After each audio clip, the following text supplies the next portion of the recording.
Hi folks, welcome to this very short episode of The Art of Engineering.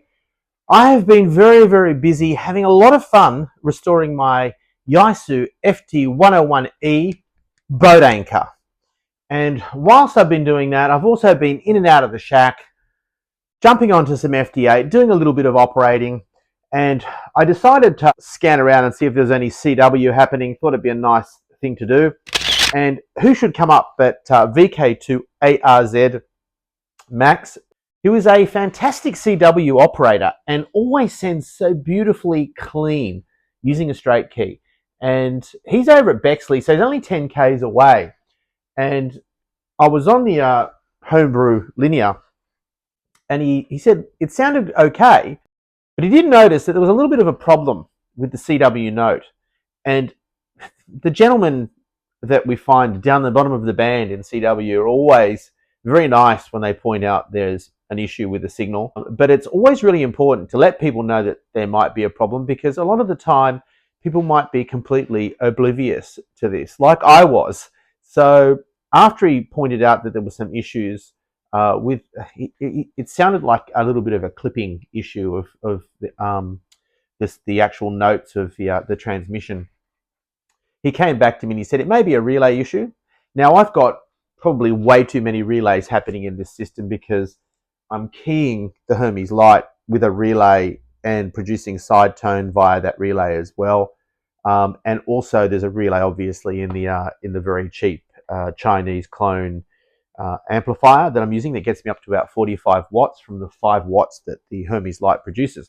Now Max also pointed out that the problem may very well be a dicky relay, or the delay caused by the relays in the system, and that it's probably better to have some diode or electronic switching. And I would 100% agree with that sentiment. But those systems are obviously a little bit more complicated, and I do things very simply around here. And for the more sophisticated kits of QRP labs and whatnot, we're doing diode pin switching and everything else, and it's definitely a better way of doing things. And down the track, I plan on actually getting skillful enough to implement that type of solution to my problems. But it was a starting point for me to work out whether that was my issue. So what I did was I jumped on Kiwi SDR, went to the Hunter Valley SDR receiver just to listen to the note, and it was definitely sounding like rubbish. So started taking things out of the system. I removed the keyer and just plugged straight into the Hermes Lite with the straight key. So that got rid of that relay, and I was still having a very bad note that I could hear, and I could understand what he was talking about. And then I thought, well, maybe it's the relay in the amp. So I switched the amp off and bypassed the amp, and it was still there.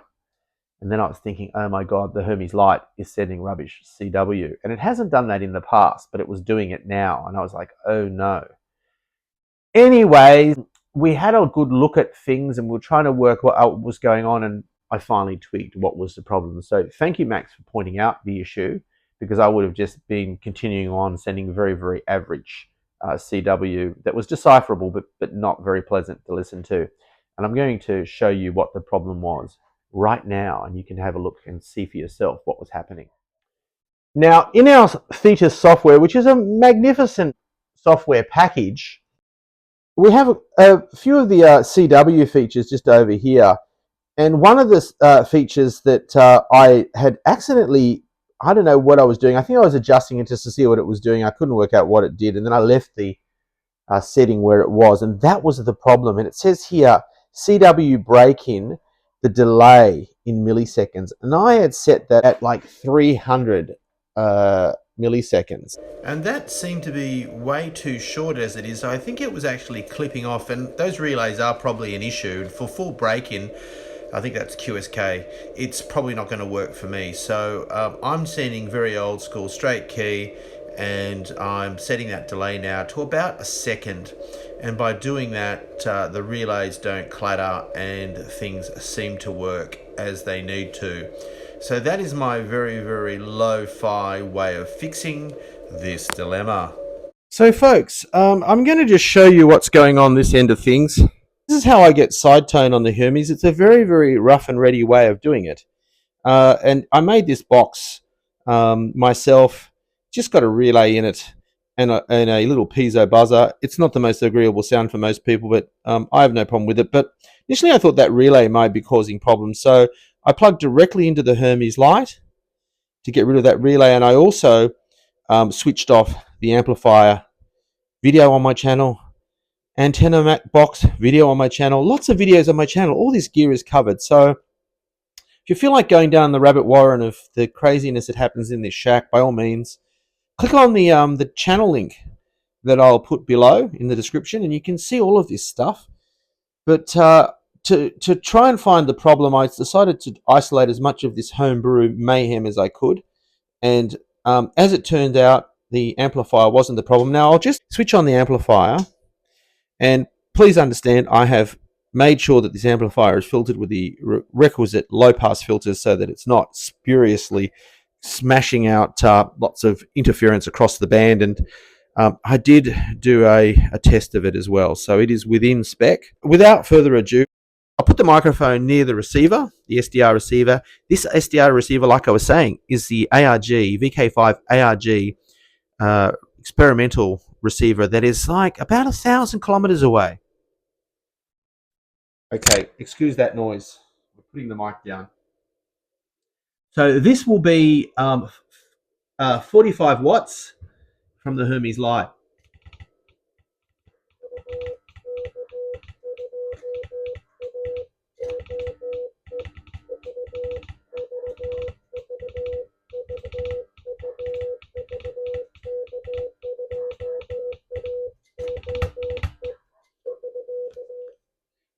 So there you have it, 45 watts. Let's switch off the amp and see if we can hear it QRP, 5 watts.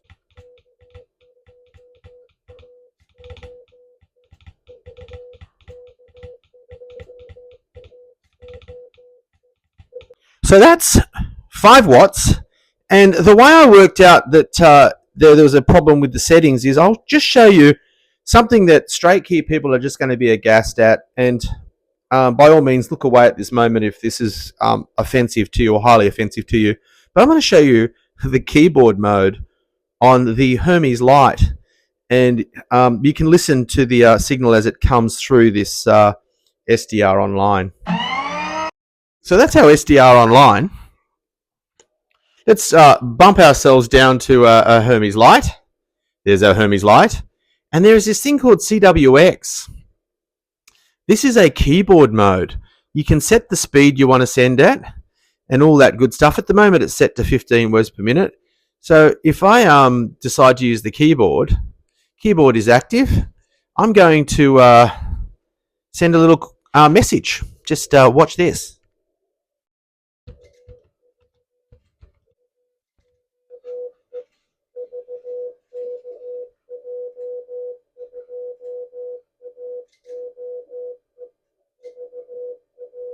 So there you have it, folks. The future of CW. I hope not. Like I said, this could be a fun thing to play with.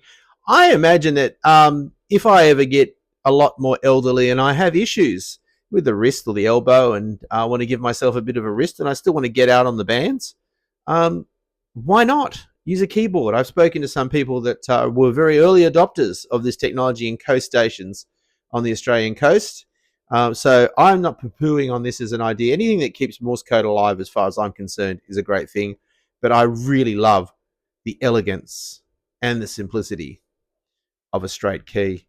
It's kind of like the Star Wars equivalent of the lightsaber as opposed to the blaster. Hokey religions and ancient weapons are no match for a good blaster at your side, kid. You don't believe in the Force, do you? So in keyboard mode, when that problem was happening, because the break-in settings were incorrect, I had a proper note. And that's kind of how I worked out that the break-in settings were what was causing the problem. Because obviously via the keyboard, it's not worrying about that stuff. So that is the situation thus far. Like I was saying, if I wanted to do full QSK, I would need to probably get rid of those relays and implement an electronic type system with pin diodes and whatnot. And down the track, that is something that I'll definitely be thinking about. I have ordered a kit, an SDR kit that I'm very excited about. It's winging its way here. In fact, I think it's in Australia. So that will be in an upcoming video. So make sure you subscribe to the channel.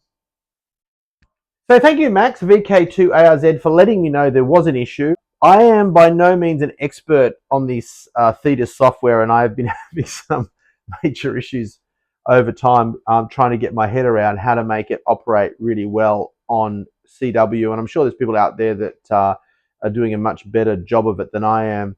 I will say now that I think I'm happy with how it's sounding, and by changing that setting ever so slightly, I think we've gotten rid of a lot of the issues that we did have. It's also nice to know that the amplifier is not the major issue. So this is really an opportunity to highlight the fact that it's quite a good thing to be honest with people if you do hear something that doesn't sound right, because it allows them the opportunity to try and get a better note out of the rig that they're operating.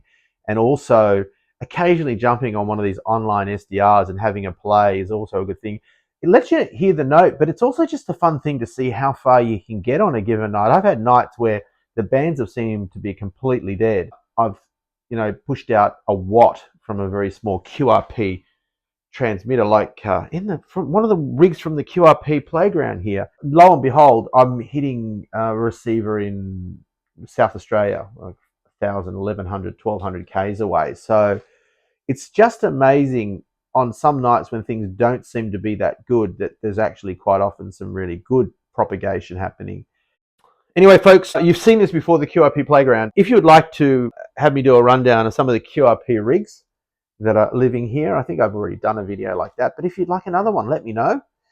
7.3. I will see you in the next episode, hopefully at the end of next week, where I will show you the Yaesu FT101E that I'm currently trying to revive. I think it's going to be a fun rig to play with. Toodaloo.